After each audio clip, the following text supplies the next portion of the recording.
Pessoal, esse é o vídeo 31, tá? Sobre hidrostática. Vamos dar sequência aí no estudo do princípio de Pascal, que a gente anunciou no final do vídeo anterior, tá? Como eu falei com vocês, a aplicação prática mais útil aí do princípio de Pascal são justamente as prensas hidráulicas, né? São aquelas prensas que a gente vê em oficina mecânica ou em posto de gasolina para sustentar carros, né? Basicamente, qual que é o princípio físico de funcionamento de um dispositivo daquele tipo? Ali você tem um vaso comunicante, tá? em forma de U, né? E totalmente preenchido com algum óleo, né? Um fluido bem viscoso e que é antioxidante, né? Um material que não vai interagir ali com as paredes desse encanamento, né? Por isso que se utiliza um óleo, né? Apropriado ao invés de água, né?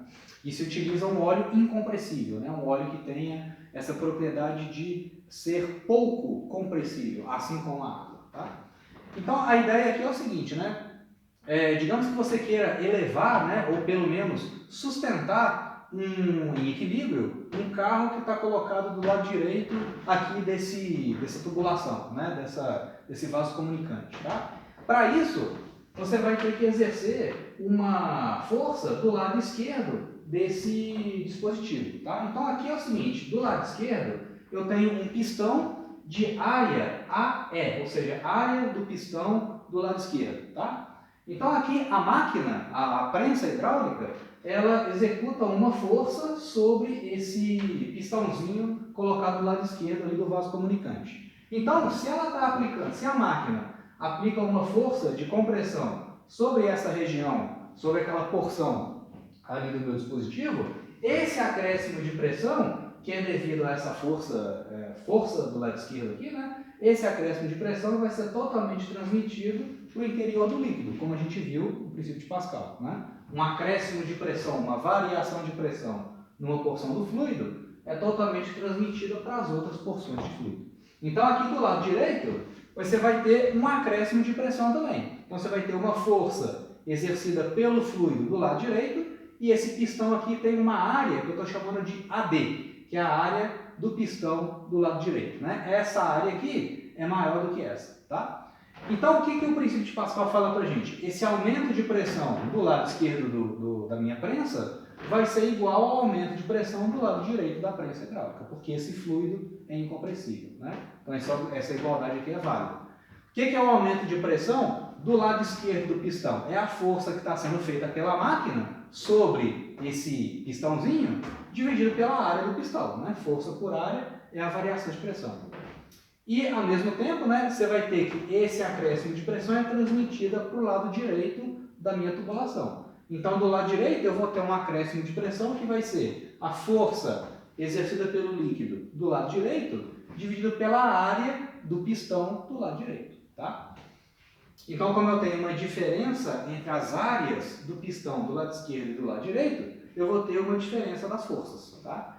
E aí, isolando aqui, como é que é a força do lado esquerdo? Para sustentar esse veículo aqui, colocar lá na minha prensa hidráulica. A força que é aplicada do lado esquerdo aqui, ó, do meu dispositivo, vai ser essa área aqui que eu estou multiplicando, então vai ficar a área do pistão esquerdo dividido pela área do pistão direito, vezes a força que o líquido exerce no pistão do lado direito, né? Como eu quero, digamos, né, sustentar esse carro aqui, eu quero manter ele em equilíbrio vertical, essa força que o líquido faz de baixo para cima nesse pistão tem que ser igual ao peso desse carro, né, que eu estou sustentando.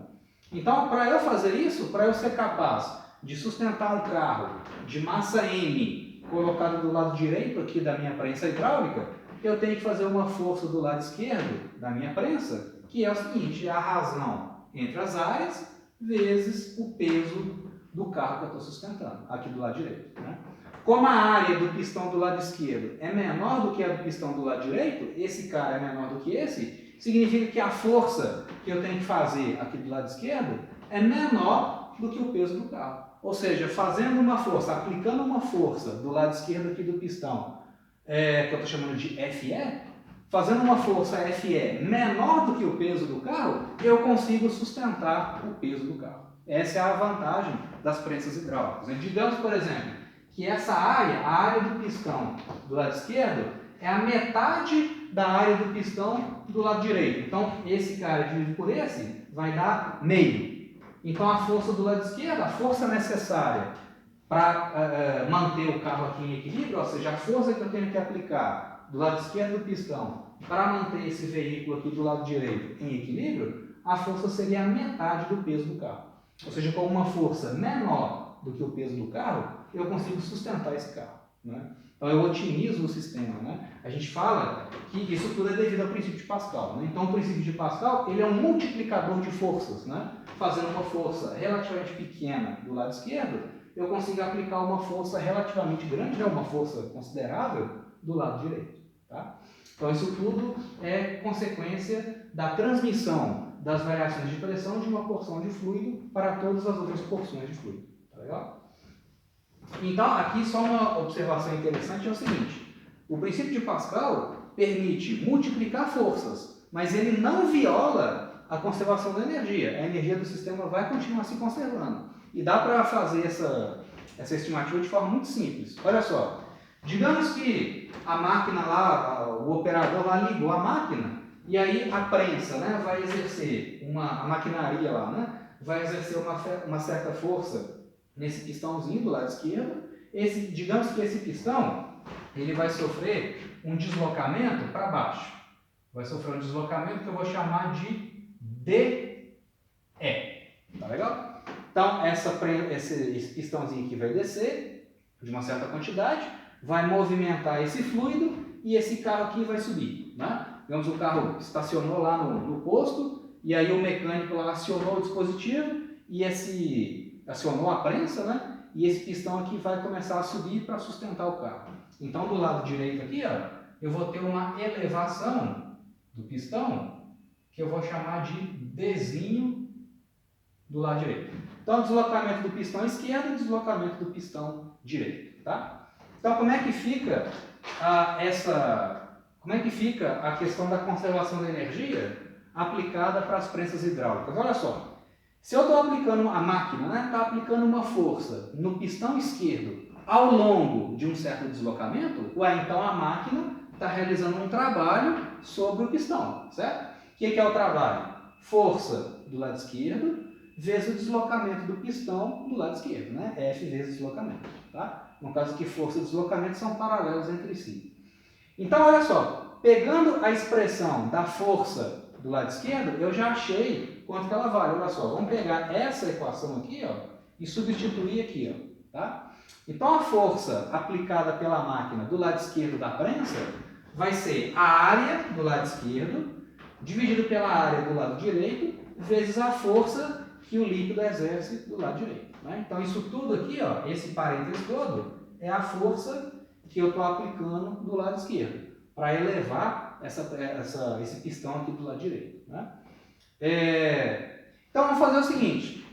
Dada essa equação, vamos fazer assim, ó, vamos multiplicar em cima e embaixo por isso aqui, ó.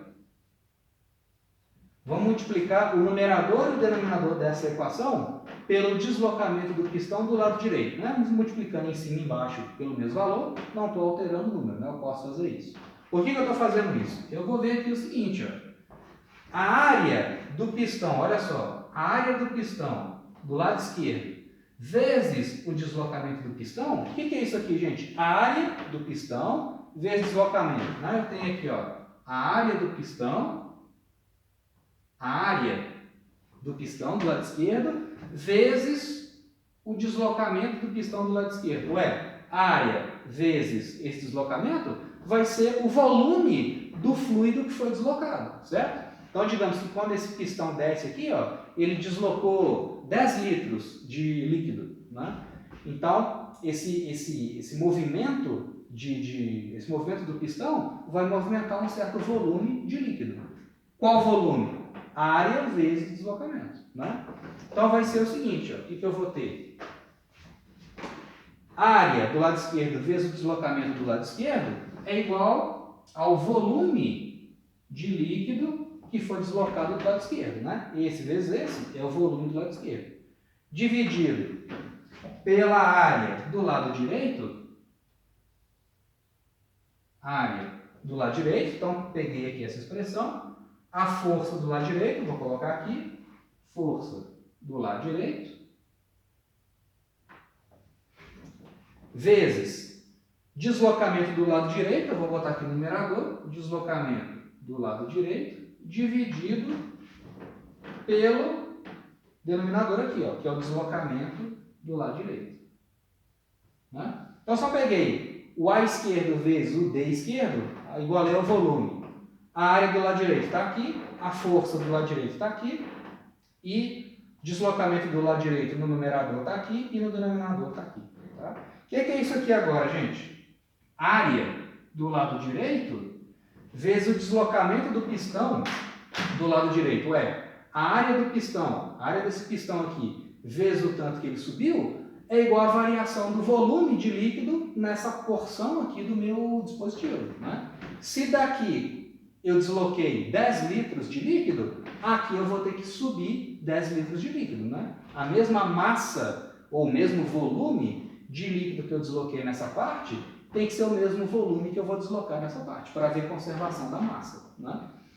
Então, o volume deslocado aqui, quando esse pistão desce, é igual ao volume de líquido que é deslocado aqui quando esse pistão sobe. Então, essa área do lado direito vezes o deslocamento do lado direito é o mesmo volume que foi deslocado do lado esquerdo. Né? Então, esse denominador aqui, ó, esse camarada, é justamente o volume que foi deslocado do lado direito da minha prensa. Ué, mas o mesmo volume que eu desloco aqui é o que eu desloco aqui, pela conservação da massa. Então, esse cara vai cancelar com esse.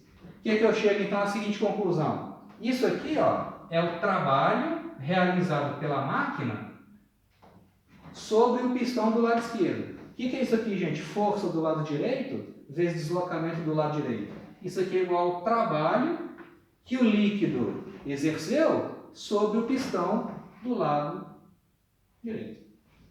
Então, eu tenho uma conservação dos trabalhos. Né? A quantidade de trabalho realizada aqui é igual à quantidade de trabalho realizada lá. Então, eu tenho conservação da energia. Né?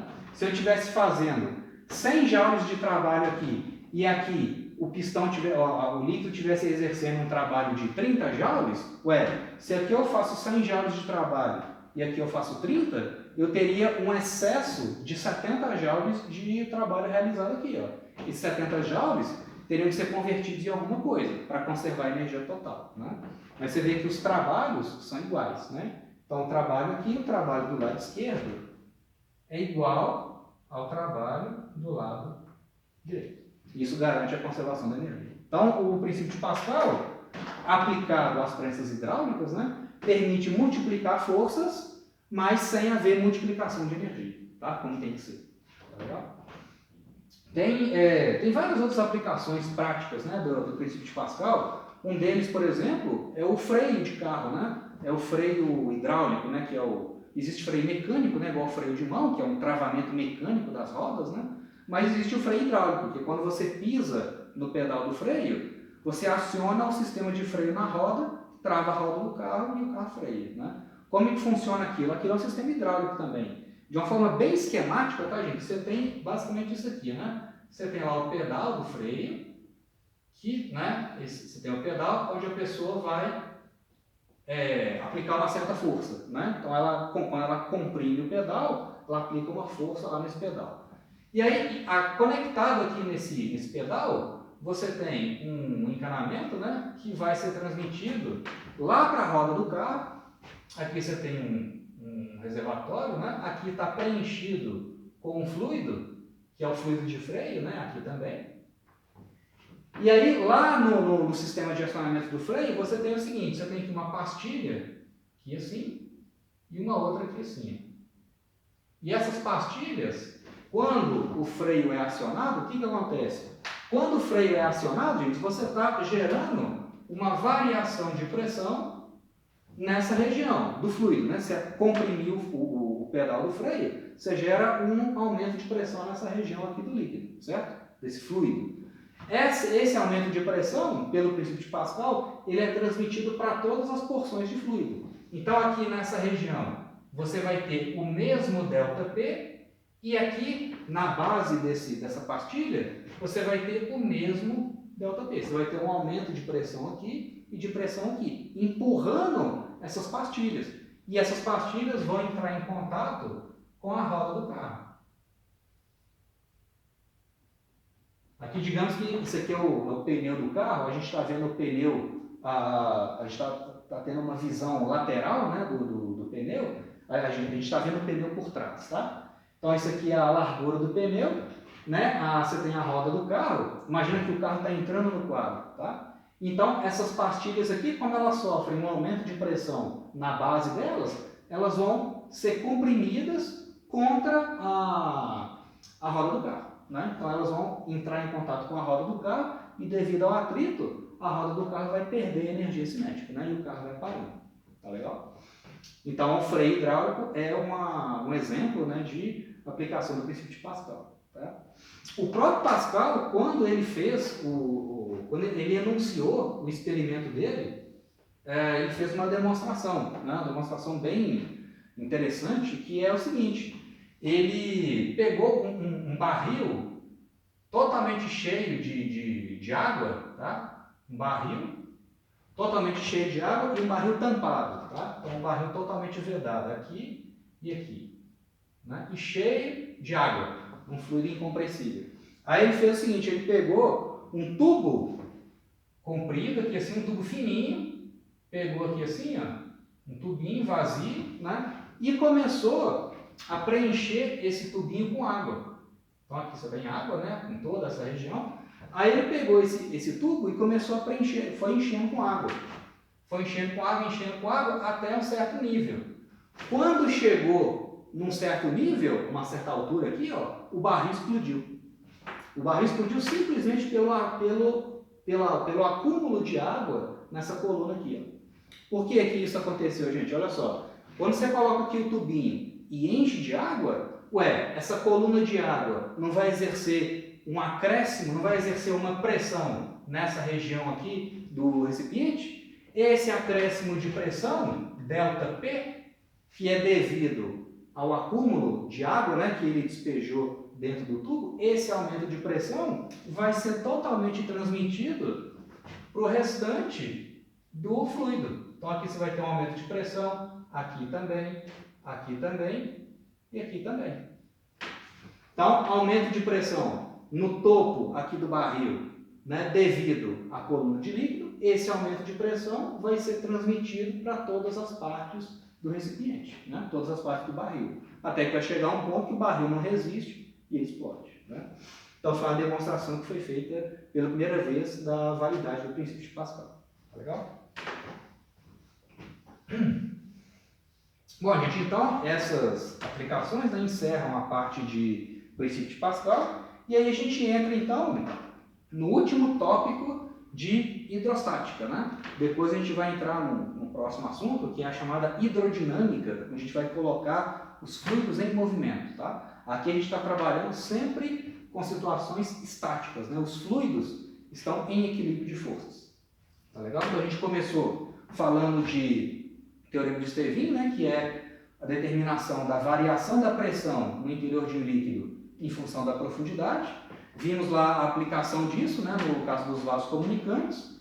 E aí, na sequência, falando de pressão atmosférica e, na sequência, o princípio de Pascal. E a gente fecha a hidrostática falando, então, do princípio de Arquimedes. Tá? Esse princípio, gente, ele é bem famoso aí, né? O enunciado dele é o seguinte, né? Sempre que você mergulha um corpo qualquer, num fluido, né, num líquido, por exemplo, a gente percebe que esse corpo ele fica submetido a uma força vertical de baixo para cima que é exercida pelo próprio líquido. Isso a gente vê na prática, né? Quando você pega, imagina você está carregando uma pessoa ou um bloco, seja lá um corpo bem pesado, aí fora da água você tem dificuldade para sustentar aquele corpo. Aí quando você mergulha aquele corpo na água, parece que ele fica levinho, né? Fica bem mais fácil de sustentar. Você tem a sensação de que o peso daquele corpo diminuiu. Né? Claro que o peso é massa vezes gravidade. A massa é a mesma e a gravidade é a mesma, o peso do corpo é o mesmo. Mas essa sensação de alívio, né, quando você mergulha o corpo na água, você sente que o corpo que você está carregando, que você está sustentando, está mais leve, não é porque o corpo perdeu peso, é porque a água exerce uma força no corpo e te ajuda a sustentar aquele corpo, né? E a gente vê que quanto maior o volume do corpo que você está mergulhando, maior é essa força que o corpo vai sofrer. Quando você pega, por exemplo, uma bola de futebol e tenta mergulhar no interior de um líquido, você tem uma certa dificuldade, né? Você tem que empurrar a água, você tem que exercer uma certa força. Então isso já mostra que quando você mergulha o corpo na água, a água faz uma força vertical nele, de baixo para cima, né? Que é disso que o princípio de Arquimedes vai tratar. Agora, se você pega uma outra bola, por exemplo, uma bola de basquete ou aquelas bolas de plástico grandonas, né, e tenta mergulhar no interior do mesmo líquido, você tem que fazer uma força muito maior. Então, dá para ver, na prática, que existe uma força vertical de baixo para cima e que essa força depende do volume do corpo que você está mergulhando. Tá? É isso que a gente vai discutir aqui agora. Então, formalmente, o princípio de Arquimedes diz o seguinte, né, que todo corpo mergulhado num fluido recebe um empuxo, né, ou seja, recebe uma força de baixo para cima, que é igual ao peso de fluido deslocado. Tá? O que significa isso? Quando você pega um corpo com um certo volume, quando você mergulha ele no líquido, ele vai deslocar um certo volume de líquido, certo? Se você pega uma bola cujo volume é, sei lá, 5 litros, né? O volume da bola é de 5 litros, né?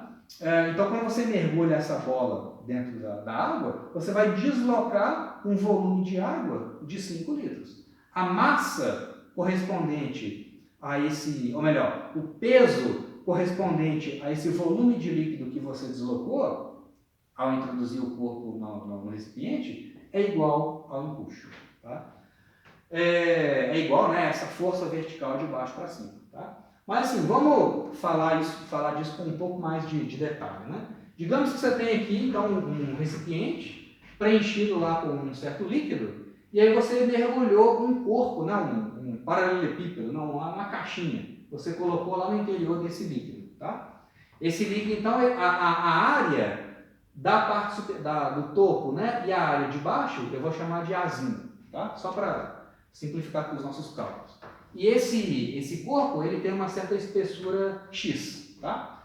A parte de cima o topo, né, dessa caixinha está uma profundidade Y e a espessura desse corpo é X. Tá? Ele tem uma certa espessurinha X. Tá? Bom, gente, pelo teorema de Stevin, né, foi a primeira coisa que a gente viu na hidrostática, eu tenho o seguinte, quanto mais no fundo eu estou, maior a pressão do líquido naquela região. Então, nessa caixinha aqui, ó, eu tenho pressão atuando em todas as direções. Eu tenho pressão de cima para baixo, de baixo para cima e tem pressão lateral. A pressão lateral se cancela, porque elas estão a uma mesma profundidade. Né? A face esquerda e a face direita estão a mesma profundidade. Então, a pressão lateral se cancela. Eu só vou esquentar a cabeça com as pressões verticais. Né? E como a parte de baixo desse corpo está mais fundo do que a parte de cima, a pressão de baixo para cima é maior do que a pressão de cima para baixo. Então, levando em conta essa diferença de pressão, eu vou ter uma força vertical exercida pelo líquido. Né? Então, eu vou ter uma força exercida pelo líquido de baixo para cima e uma força de cima para baixo. E eu vou ter uma resultante delas, porque a pressão embaixo é maior do que a pressão em cima. Tá? Essa resultante de forças, né, ou essa diferença de forças devido à diferença de pressão, é o que a gente vai chamar de empuxo. Qual que é a expressão do empuxo? Vai ser o seguinte, olha só. O que é essa força de baixo para cima? Vai ser a força nessa direção menos a força de cima para baixo. Qual que é a força de baixo para cima que está atuando aqui na base do meu corpo? A pressão na parte de baixo, pressão na parte inferior, pelo teorema de Stevin, pressão atmosférica mais a pressão manométrica. Rho do líquido vezes o G vezes a profundidade. A profundidade dessa parte de baixo aqui do líquido é o Y, que é do topo, né? Mais a espessura X, certo? Então, a densidade do líquido vezes G vezes Y mais X. A pressão que está atuando na parte de cima dessa caixa vai ser pressão atmosférica mais ρg vezes profundidade Y, né? Que é a profundidade do topo do meu corpo. Tá? Então, eu vou fazer o seguinte, vamos achar a força de baixo para cima, a força que o líquido faz de cima para baixo e fazer a diferença deles. Né? A força que atua de baixo para cima vai ser essa pressão aqui vezes a área. Então, vai ser essa pressão aqui, está colocada aqui, né, nesse termo, vezes a área. Né?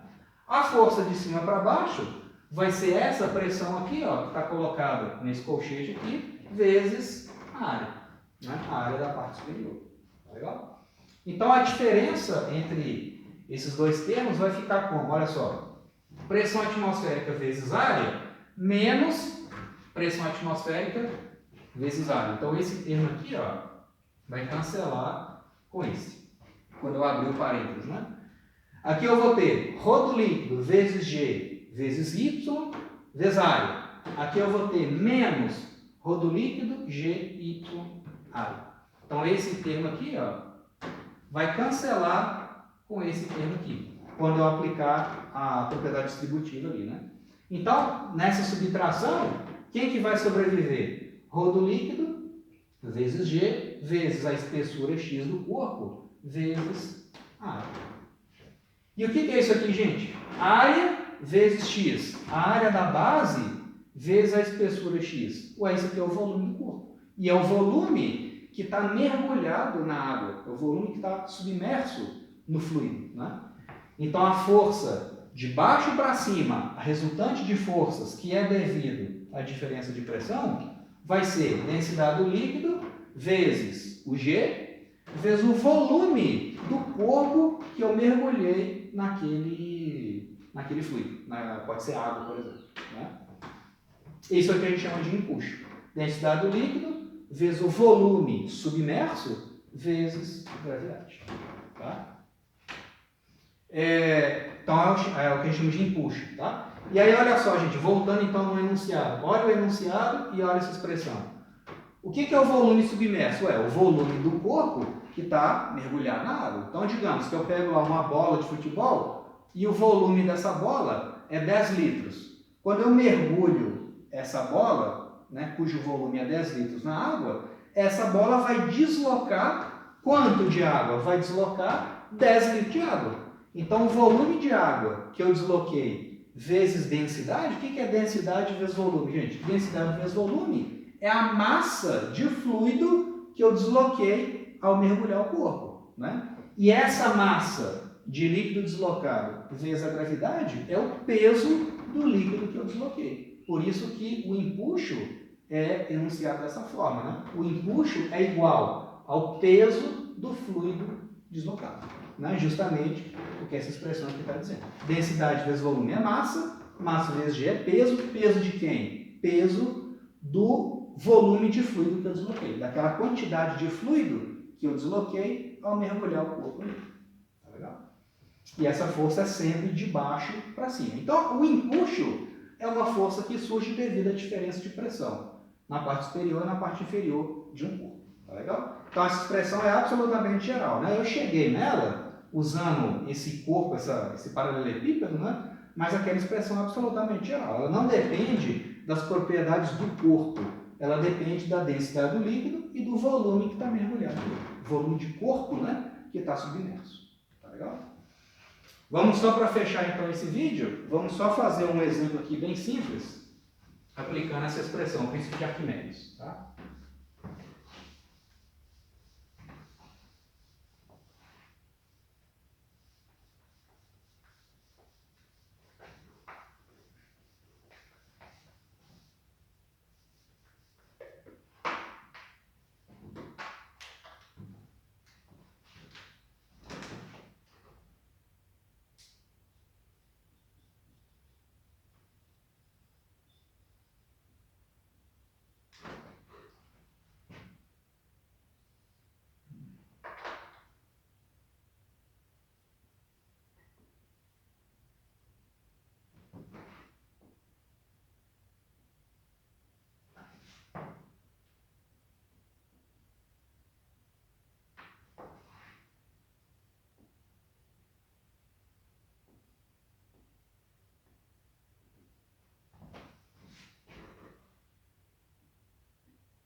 Gente, olha só. Então, uma aplicação bem simples aí, uma utilização, né, bem simples do princípio de Arquimedes, tá? Digamos então que você tem um bloco de gelo, né, um iceberg, que está boiando ali em equilíbrio, tá? Digamos um pedação de gelo lá que se desprendeu do continente e está boiando lá em cima da água do mar, tá? Então eu quero saber o seguinte, o quanto, sabendo que esse iceberg está em equilíbrio de forças, o quanto dele que está mergulhado na água em relação ao volume total dele, ou seja, eu quero saber a fração desse iceberg, né, que está submerso, tá? Então, dado lá um certo iceberg em equilíbrio, será que é metade do volume dele que está submerso? Será que é 80%? Será que é 40%? Qual que é a fração de volume que está mergulhada na água? Sabendo que o iceberg tem uma densidade ligeiramente, o gelo, né, tem uma densidade ligeiramente menor do que a da água líquida. Tá legal? Então vamos ver, nesse iceberg aqui, quais que são as forças que estão atuando nele, tá? Ué, você tem o peso dele para baixo, né? Você tem a massa de gelo, né? Massa de gelo vezes a gravidade, e você tem o empuxo para cima.